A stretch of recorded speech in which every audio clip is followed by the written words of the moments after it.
Dans le cadre du thème de spécialité sur les frontières et pour terminer la partie d'introduction, voyons l'exemple des échanges transfrontaliers entre le Gabon, la Guinée équatoriale et le Cameroun. Alors, il s'agit d'une région d'Afrique centrale à l'ouest, très rurale. La plus grande ville est Ebébéyine, environ 35 000 habitants. L'essentiel de ces territoires est recouvert par la forêt équatoriale. Les zones qui apparaissent en vert sur la carte sont seulement les zones protégées de cette forêt. Le tracé des frontières est hérité de la colonisation européenne. La France pour le Gabon, l'Allemagne pour le Cameroun et l'Espagne pour la Guinée équatoriale à la fin du XIXe siècle, en s'appuyant en partie sur le cours du fleuve Thème et sur celui du Rio Kié.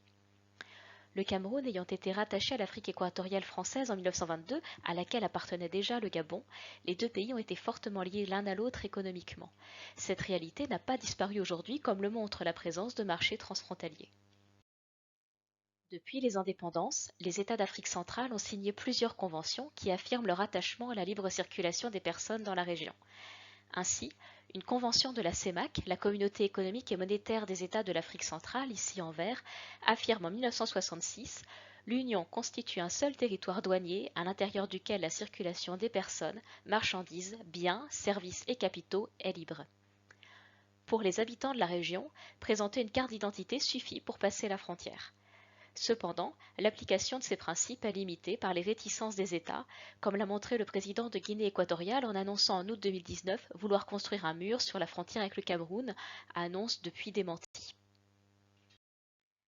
Malgré les réticences des pouvoirs centraux des États concernés et de leurs réglementations restrictives, migratoires notamment, les échanges sur cette zone frontalière sont très denses. Cette intensité des échanges peut s'expliquer à travers trois facteurs. D'abord, la région est traversée par des liens socioculturels forts entre ses habitants, car ils appartiennent tous à la même ethnie à travers les trois pays, l'ethnie Fang. De plus, les échanges commerciaux transfrontaliers y sont importants, notamment grâce aux marchés transfrontaliers. Enfin, les communautés locales coopèrent de manière décentralisée, c'est-à-dire que le pouvoir central de chaque État intervient peu. Il existe ainsi de nombreux marchés transfrontaliers au rôle important pour l'économie régionale et de nouveaux marchés sont ouverts comme celui d'Asok Medzeng en 2018. Le marché de Kieossi a été rénové en 2003. Il est, comme celui d'Abang-Minko, essentiellement un marché de vivres. Ce dernier a quant à lui été construit en 1993 dans le cadre d'une convention entre le Gabon et le Cameroun autour d'un plan de sécurité alimentaire et ce avec le soutien de l'Union européenne. Le développement de ces marchés est soutenu par le développement des infrastructures routières transfrontalières qui relient les principales villes. Les marchés camerounais permettent notamment l'achat de produits agricoles car le prix est souvent inférieur à celui des pays voisins. On y trouve des fruits, des légumes, des tubercules, des condiments, des céréales et du bétail sur pied. Au Gabon, ce sont notamment des services qui sont fournis aux voisins, quelques vivres comme des poissons pêchés dans les eaux gabonaises, ainsi que des produits asiatiques car ils sont moins taxés par la douane gabonaise que dans les pays voisins. On vient enfin chercher au marché des baby-in en Guinée équatoriale des boissons, produits de beauté, carburant, etc. On voit d'ailleurs sur cette image satellite que la ville des baby-in s'est développée au-delà de la frontière. L'intensité du trafic commercial favorise aussi le développement des réseaux illicites. On observe sur ces frontières du trafic de carburant, de drogue et de l'immigration clandestine.